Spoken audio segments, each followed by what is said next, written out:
আসসালামু আলাইকুম। কেমন আছেন সবাই? আমার কলিজার ভিউয়ার্সরা আপনারা কেমন আছেন? কলিজার না বলার উপায় কি বলেন? ভিডিও দিলে ভিউয়ার্স নাই, কমেন্ট নাই, লাইক নাই। তাই যে ২-১ টা পরে ওগুলা কলিজার না বলে আর পারলাম না। তো আশা করি আল্লাহর রহমতে সবাই ভালো আছেন। এখন বাজে রাত ১০টা। তো এই রাত ১০টার সময় আমি রান্না করতে আসছি। তারপরে আবার ভিডিও বানাচ্ছি। বুঝেন আপনাদেরকে কত ভালোবাসি। তো বৃষ্টি পড়তেছে, সবাই জানেন সারা দেশে বন্যায় প্লাবিত হয়ে যাচ্ছে।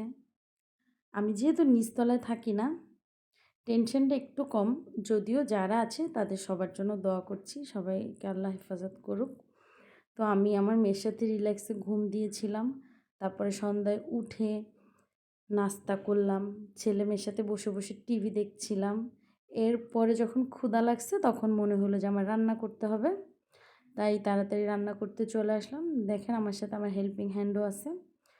তো আমি আর আমার হেল্পিং হ্যান্ড মিলে তাড়াতাড়ি কী করা যায় এর জন্য তাড়াতাড়ি রান্না বসাই দিলাম।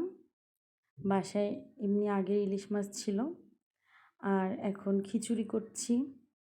তার সাথে একটু ডিম করে নিব। রান্নাটা তাড়াতাড়িও হয়ে যাবে, আবার বৃষ্টির দিনের সাথে একদম পারফেক্ট ম্যাচ করে রান্নাটা হয়ে যাবে। তো ভাবলাম ভিডিওটা বানাই। যেহেতু আমি নতুন একটি ইউটিউব চ্যানেল খুলেছি, যারা আমার ভিডিও দেখেছেন আগে তারা জানেন। উম তো সবাই আমার জন্য দোয়া করবেন, যেন আমি ভিডিও দেওয়ার মতো মানসিকতাটা আমার থাকে। কারণ যেহেতু ওইভাবে আর কি প্ল্যান করে চ্যানেলটা করিনি, মাঝে মাঝে আবার দিতে ইচ্ছা করে না যে ভিডিও বানাবো না।